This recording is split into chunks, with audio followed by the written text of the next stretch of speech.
Hi everyone, it's great that you could connect to our webinar. So I suggest to wait for a couple more minutes, and afterwards we can start discussing the customer interviewing, finding the product market fit, asking the right questions, and so on.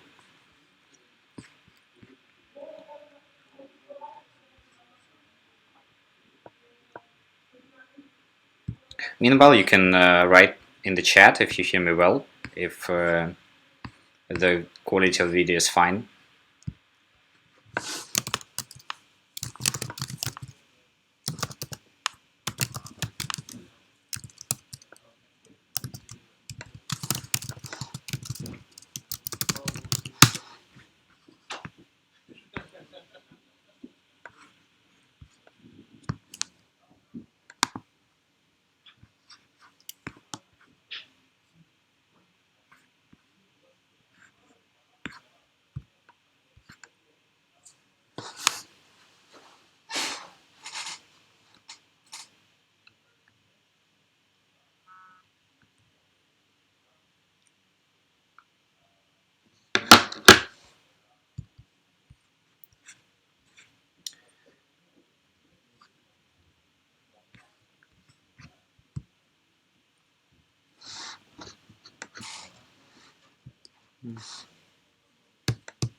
Okay, I think we should start, and afterwards uh, you can also watch the replay of some moments. So, okay, finding the product market fit. What we'll talk about, like first of all, a couple of words about me. If you don't know me, I'm CEO of Seductive Mobile. We do development of mobile and web apps for startups. And also in my own experience, I work in the startup incubators, and on an everyday basis, I consult and talk to many startups all over the world.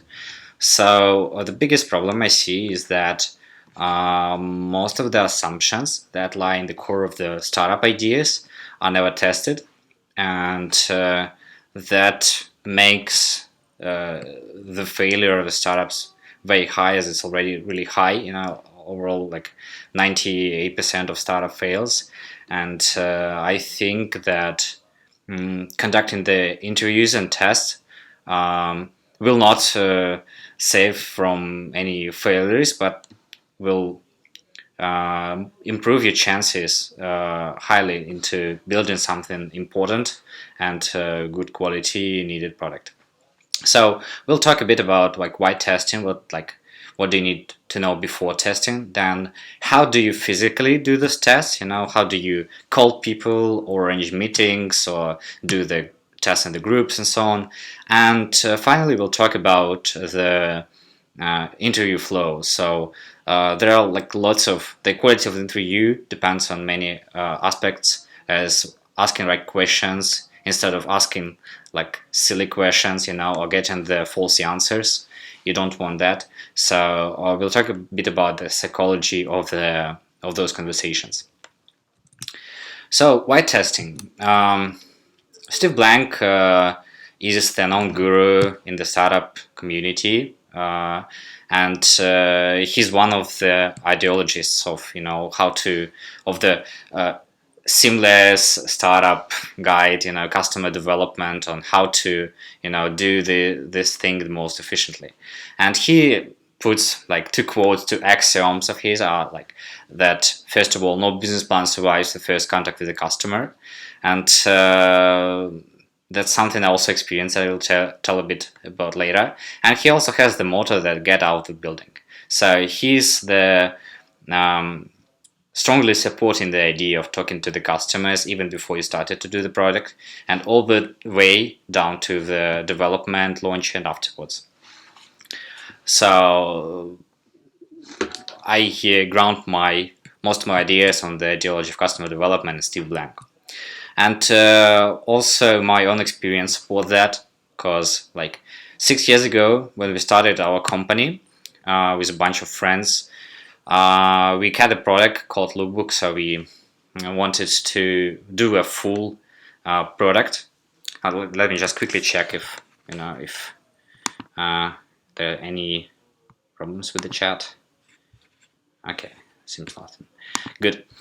And what happened is we had this idea for the retail shops of clothes, for our apparel shops, that we can put the interactive kiosks, sensor screens in there with the camera, so you can create a lookbook of your own. You can create lots of snapshots of you wearing different clothes. Afterwards, you can allow your friends to rate it, to comment it, to select the best looks. So you make the most of your money selecting the look that passes you the best, and depending on the feedback from your peers.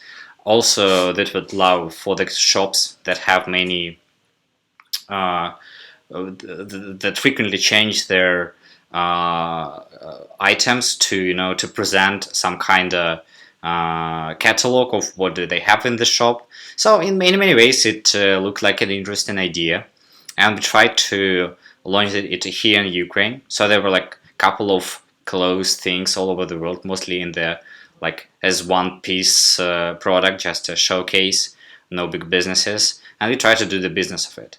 And what we came to understand is that usually the like when I had the first, like I went to LinkedIn and I tried to sell directly this product to a couple of managers of those apparel shops, and I've came to the one of the biggest chains in the Ukraine, like top 5 chain marketing manager, and I've talked to him, and he said that, well, basically they do not invest in their existing shops, so they can invest when they open a new shop into the, building it, put in like interior design and so on, but afterwards they keep the expenditures low to make the margin the highest, and our investment was considered too high for them, like they tried really simple advertising solution and weren't ready for the SMM and advanced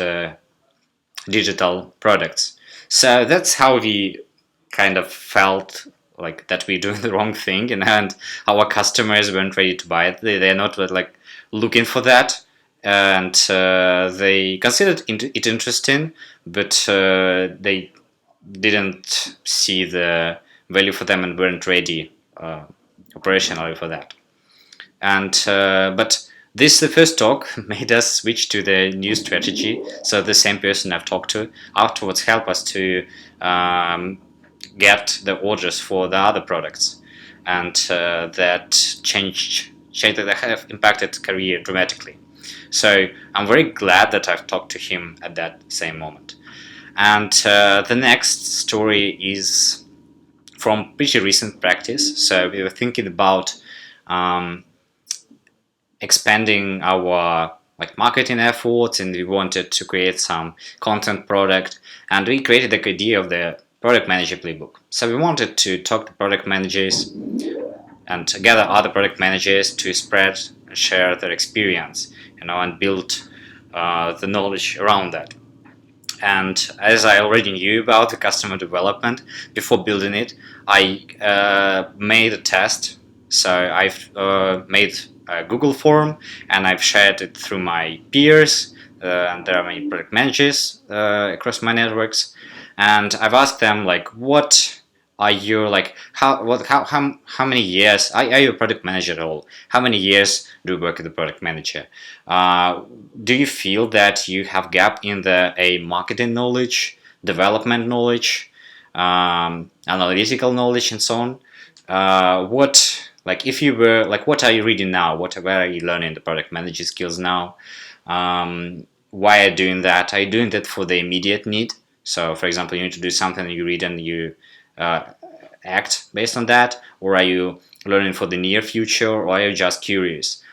And what I found is that most of the answers were from senior managers, and basically they had no immediate need for the knowledge. So the people who were most experienced were looking just curious about possibilities for their maybe next job or next big project. So while I considered that some of the knowledge was pretty urgent to know and to implement right now, the idea between most of the managers was other. Then they didn't look into implementing this knowledge, and they were not looking for something immediate. So that also gave lots of interesting experience and ideas about who is our audience and what's about their needs. And finally, there's the book called Running Lean or Lean Startup, and the author is telling about his journey on the building the products, and one of the products they were building was the it was you have so many messaging applications, and there was the Meta Messenger that connected all your messages into one application, so you can chat with people, for example, with WhatsApp, Viber, Facebook Messenger, all in one application, not switching between different applications. And it seemed like a killer idea, he thought that he asked young people about how many messages do they use, and they told something like 6, 7, up to 10 different messages. And he thought that, well, that should make it a big problem to use 10 messages at once. But after some tests, like they've asked like around 10 people weekly or monthly to come and test their version of the product and to provide their feedback. And they found out that basically for the young people, they use different messages for different purposes. So, for example, there could be on Messenger that's more like for work purposes, the other for the like closed community friends, the one for grouping, and they all have their like own flavor and their own needs in the different applications. And after all, they don't want to mix it into one application. So those are the stories that support the idea that uh, most of the times when we try to build a new product, we always talk to one person, like ourselves, and think that it's pretty logical to act like we see, and and our ideas are pretty like right. But after all, we deal with people, and those people, they can give us pretty lots of different perspectives we never thought about the product. So just a quick overview, of this journey of the like search for validated business model. In the classical, customer development, there are like 4 steps. The first is customer discovery, second is customer validation, third is customer creation, basically selling, and then the company building. So in the end, you want to build a company after all is already done. Then like what company type do you need, how do you allocate the percentages and so on. But like we for our sake, for the sake of this webinar, we'll focus on 2 main steps, which is customer discovery, and mostly it's about understanding customers better and their problems and their needs, finding the better needs to solve, and then validating it with the business model aspect. Like where do they look for this product, what can be the price for this product, and so on. So, but first of all, we should totally test the problem, and its fit to the customer. How many customers do have this problem? How do they think about the problem? Do they consider it as a problem? So we mostly do not talk about the product at this stage.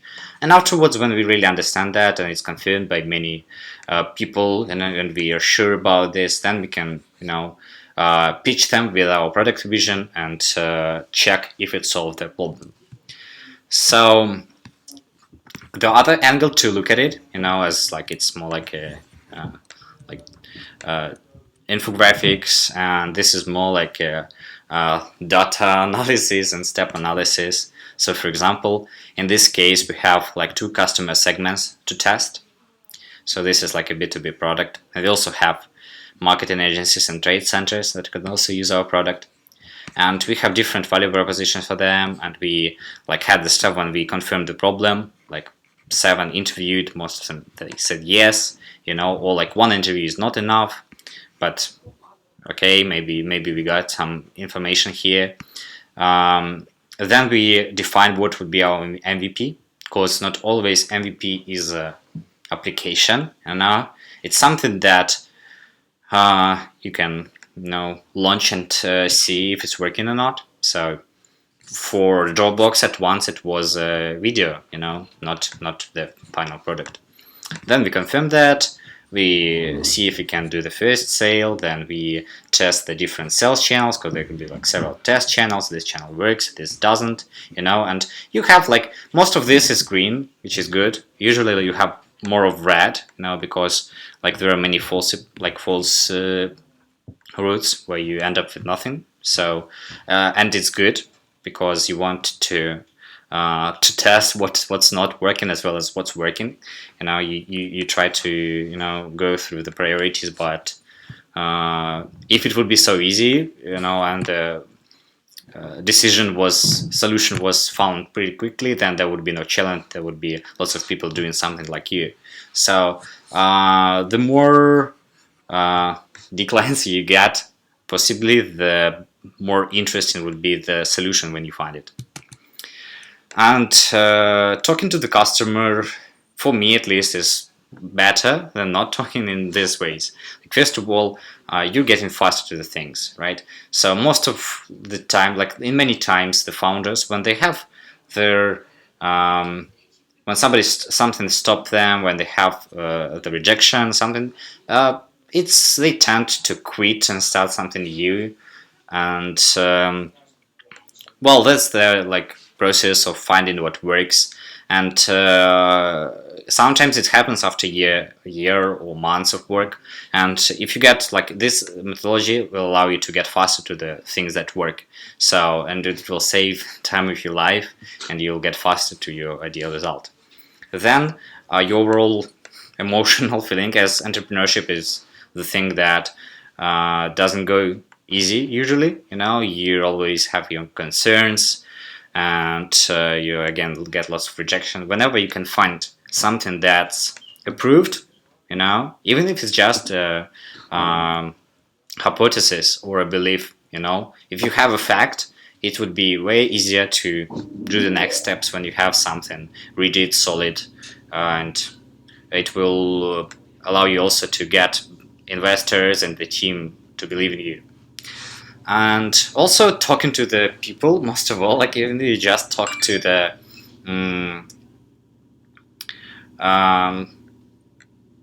even if you don't have the intention at the time of talking, usually it will have you to do the sales afterwards, because person knows you and has some already relationships with you, and you understand them. In those ways, it would be easier for make a sale, even if it's sale, if you're selling not the product but the company, for the investor. In many ways, the more relationships you do, and the more you talk about the company and ask the feedback, the easier for you would be to do the next steps. You'll have your audience already. But of course, there are some challenges. As said, lots of people avoid this methodology, even if they're like, I think the market research is a known thing for like years now, but still not many people, not many starting entrepreneurs do them properly or do them at all, because, well, first of all, it's not fun to to find and poke people and talk to them. It's hard to find them. It's you need to involve them into talking with you, and it's like the usual thing is like it's a waste of time in the vision of the at this stage. I better do a product instead of talking to the customers. I'll see what I do. I'll see the result faster than if I just spend some time talking. So that's one of the challenges into doing that. There's no desire to do that, and second of all, like the involvement of the people, you need to interest them into talking to you, either by presenting some interesting information, by providing the early access, by paying them sometimes, by giving them perks. So anyway, you need to involve them, and it also takes your effort. And the best of it is that the more you talk to the customer, the more you hear the ideas that go strongly against your vision, right? So they will tell you all your competitors, even if you don't consider them as competitors, but they consider them. They will tell that there's no such problem, or the problem is formed by other thing, and or what you presented as a product is not solving or is not ideal enough for them. So basically, you'll hear a lot of let's say unpositive feedback, right? So positive feedback will reinforce your mood, but there would be lots of negative or neutral or other feedback that won't help you. So that is the price for that. If you're ready to try it out, then let's talk on how would you do that. What are the options? So again, you don't want to test everything at once. You need to understand what are you testing? And we said that we'll focus on customer discovery, the product hypothesis, the problem hypothesis, the customer validation, the product. Afterwards, we can also talk like test the customer creation, our sales mechanics, and how they work. But most of all, it's either the problem or the product. Now you need to decide on which stage you are. If you're not sure, basically it's the problem. If you know the problem well, if you're from this field of business, for example, and you work there for many years and you know all the problems, then you basically want to, already test the product. But this is the first thing you need to decide. Then you have several forms of involvement. So the most like from on the scale from the thing that takes least of your time to the most of your time and effort. So as said, like when I didn't want to commit to lots of resources, I just used the Google Forms or any forms or any questionnaire, that you can go like to any crowded space, publish there and to receive some feedback. Then the next one is the call, when you can also interact, when you can hear more, when you can structurally you will find more interesting insights, but it will take you to talk to the every person that will go to this interview. The standard of it is mostly personal interviews, when you can sit near the person, especially if you're showing the product. It will help you to establish the connection, to take like the device that you have the application on, and to see what's happening really, because on the Skype call you won't see much. And the final is focus groups, which are rarely used, mostly for the bigger products. They're better in the way that they enclose the group dynamics. So as we'll talk afterwards about the psychology of the interview and its questions, people are always lying, like the house said, right? So you want to put them into a situation when they discuss it in the group, so they are not confronted by you, sitting with the sad face or angry face, hearing what they say. So you want to make it more like neutral and to put them to discuss, to support or disagree about the ideas. So this is the options, and where will you get the people to talk with you? I think that the most optimal way is personal interviews, and the best way to find them is to go to the events, like meetups, and especially, for example, if you're doing the product in the medical field or the like educational field, you can find the event that is connected to this topic and find many specialists or people who are in this target group and easily talk to them, because it would be way more easier to engage them if you're a real person, and if you have your time and you can present some interesting ideas. There would be better chances of taking them into the conversation. But then the next is your network, basically your social network, but you can also try to find them in the groups, like Facebook groups, or in some forums or LinkedIn. There are also some services that can be used for gathering these researches or like usability testing. So you can also find the services that will provide you with people to go through your questions. You can post ads, and if the problem that you're trying to solve is interesting enough, it will get more people to help you and to participate in this. They can easily, you can get lots of people on your questionnaire, for example, interview.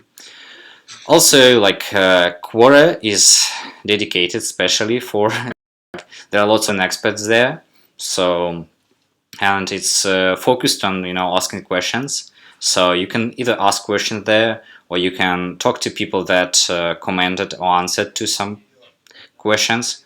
So it's also a good way, and people are there pretty motivated to do some social work, right, as answering the questions, so it will be easier to engage them. One of the most interesting things I've seen recently is using the Amturk, the service of Amazon, where you can pay people like small amounts of money for doing easy tasks. Well, overall there are like 99 ways, and afterwards I will share the link to the article that's called 99 ways to get people to your customer. Like this is the link. I can send it afterwards to the chat, and yeah, you could, like, there's lots of ideas on how you can find people to talk to you. Usually, like when I speak about that on some meetups or groups, people ask me like, so how many people um, you should talk to, and like you don't want to talk to thousands of people before doing anything. So I think the better question is not how many, but how frequent. And ideally, like as we do in company, we do everything in the like Scrum methodology, meaning that we have so-called sprints, being like 2 weeks periods where we assign some tasks, and afterwards we test how they perform, how the app's looking, and so on, and how good it serves the purpose. I think, like, or before you build anything, you have your first idea, first hypothesis, on the product, and then you start testing, and then you change it, and then you start testing again. So you want to break your work into sprints and test each sprint. And it depends, like on the if it's a B2B or B2C product. In B2C, it's easier to get people to talk to you. In B2B, it's harder because there's less people in the industry. But you can aim for something like 5 plus, because obviously 1 is really bad number, because you'll be strongly, affected by the appeal, by the ideas of this person, and you want to get more of a like overall market like overall view. So well, like it can be something like 5 or more people per sprint, but it depends on your ability. So you better get 4 or 3 people but each sprint, than 10 people but once half a year. So I'll aim for more frequency, so even if I can get like just 1-2 persons but review that frequently, I'd go for that, and improve it afterwards. Then we'll stop my work before I find people. So that's the idea. So interviews, how would you interview people? What should I ask them when I want to, for example, understand their problems? You don't ask them like, what problems do you have? So there are a couple of tips that will help you to approach them better. And the first rule of validating the idea is do not talk about the idea. You do not want directly ask for the person, is it a good idea or not? So basically, if you pitch them with the idea and you like ask them, do you like it or not, you will know the minimum of knowledge. So you can understand if they like it or not, but almost all the time it's all, they will also give you some random, but basically they never know, they can't be sure about if it's a good idea or not. You better want to focus about knowing their behavior, know their what they do now, how painful it is for them, if they can solve their problem. So you don't want to present the idea in front of them and to listen for the applauses or something. You want to hide your your basic idea and just based on some answers understand if the given information supports it or not. And how to understand, like how would you talk to people like that? There's the so-called mom test. The mom test is lies in the next situation. So you want to also like understand whether idea of you is good or not, and you want to ask your mom, but you know that if you ask her directly, she will always tell like it's a brilliant idea, go ahead, you're great, and so on. So what, like, how would you talk to your mother? Like, how would you ask her? But do not show in the process it's your idea and you contributed to this. Just like overall, like as a general, like in general questions, like how to talk to her, and not show that the idea is yours. Also, any questions that consider the future. For example, will you buy it in the future? What would you do the next year? How will you like how something will grow the next year? Well, you'll always get the opinions, but the opinions is not what you're looking for. You're looking for the facts, or current state of understanding.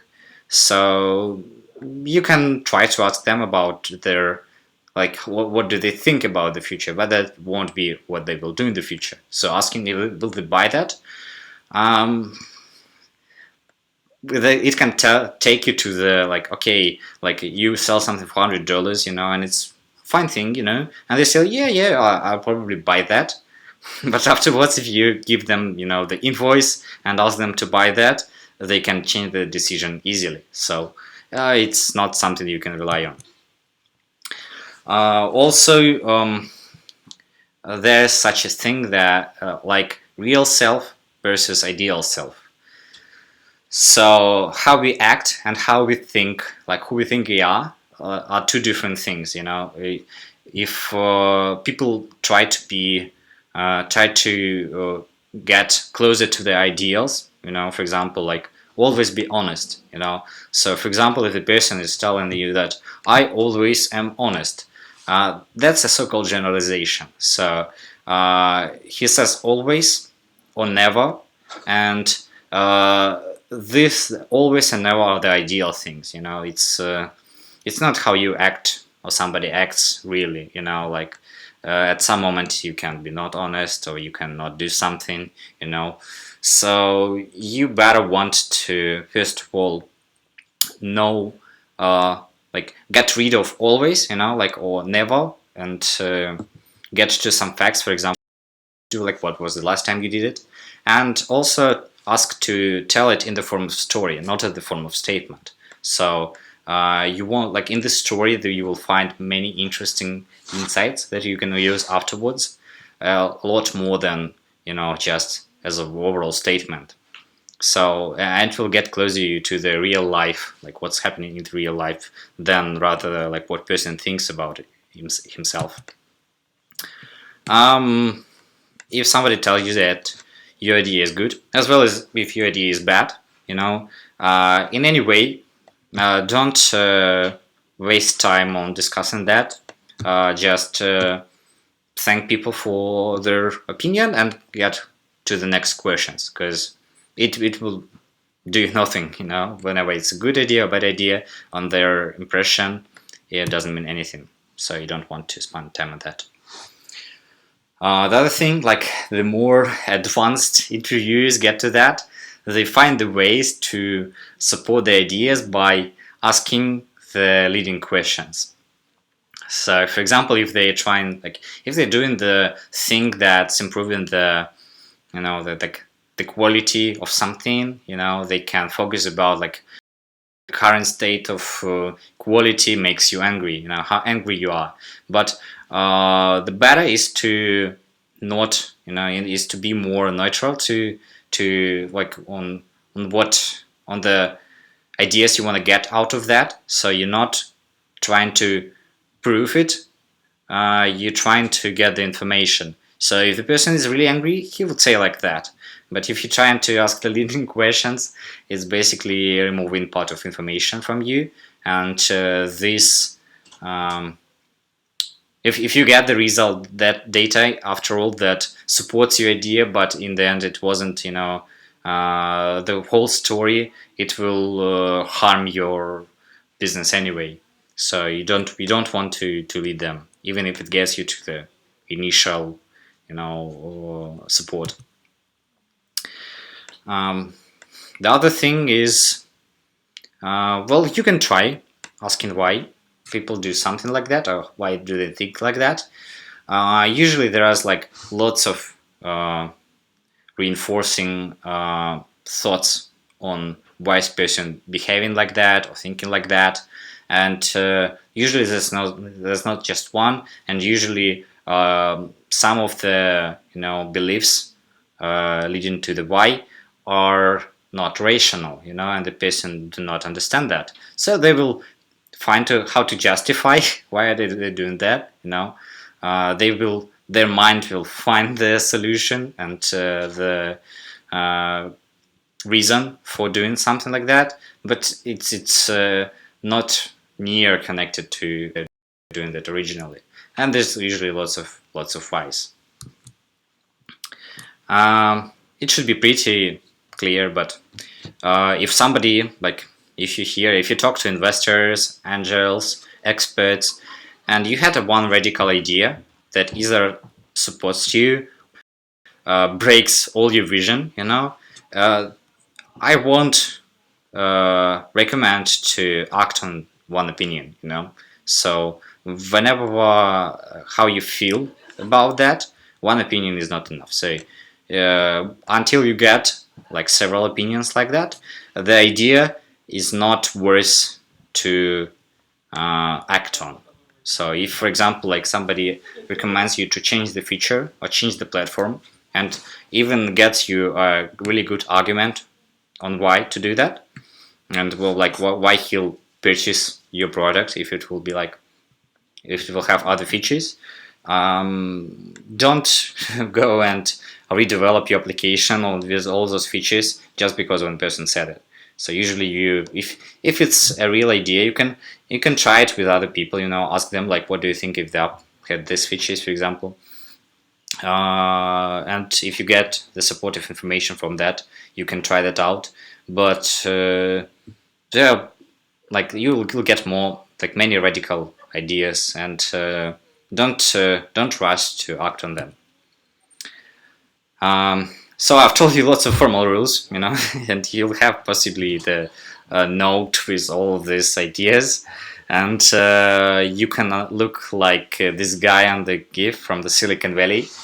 You can be like really a form of Google Forms, that's asking people questions, and you don't want to look like a robot or a Google form. You want to build a connection with the person, so you want to hear them, you want to let them talk, in the way they are used to, not putting them into the like ABCD form.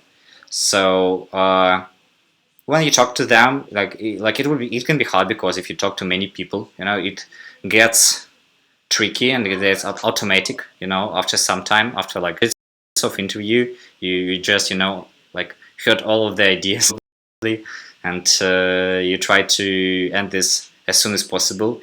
But again, uh, if like, you should stop testing the ideas when you don't get new information. So if you're doing like interview after interview after interview, and they are not interesting for you in any way, then just stop that, but not put this in the form of statistics. Don't be too formal. And afterwards, I also provide you a link to the builder of the scripts that you can use during the interviews. Here's the examples of some questions, like how originally it would look like. You can ask about like the problem context. You can ask like, what are they doing now to solve the problem? What do you think about the competition, and so on. And if your interview is around, like, for example, 15 to 30 minutes, you want to prepare some, like, maybe like 5 questions. And most of the time you want to let the people speak, because especially when you're discovering the problem, when you're in the first stage, you want to get into the skin of the customer. You want to know how they think. You want to know about what they do, and for that you'd rather spend time understanding them than pitching them and talking to them. So here's the link to the script. I also published the presentation so you can easily follow the links and review that. And yeah, one thing that we've missed on this webinar is the interactive part. So we thought to do a real demo on this webinar, but after some consideration, we understood that we need to, spend more time, more than even 1 hour, on preparations and conducting the real interviews, and we rather won't do that sloppy, and we'll dedicate additional event and we'll get like 2 3 maybe startup ideas, and we'll follow you up with the results, probably the videos or maybe the stats on what we found. That can be a good material for you to understand and how to conduct your interviews. So overall it's all. I'll now switch to the chat, and if you have any question, feel free to ask in the chat.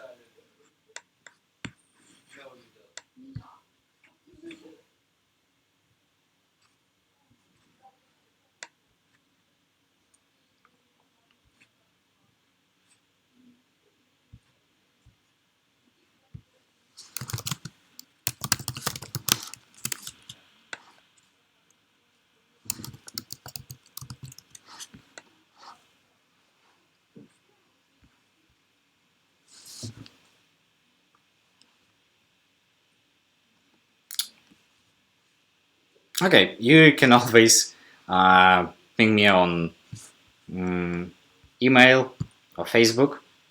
Just find me, and I'll always try to help in with your product. So thanks again for attending the webinar. Good luck with your projects, and looking forward to see you soon. Bye bye.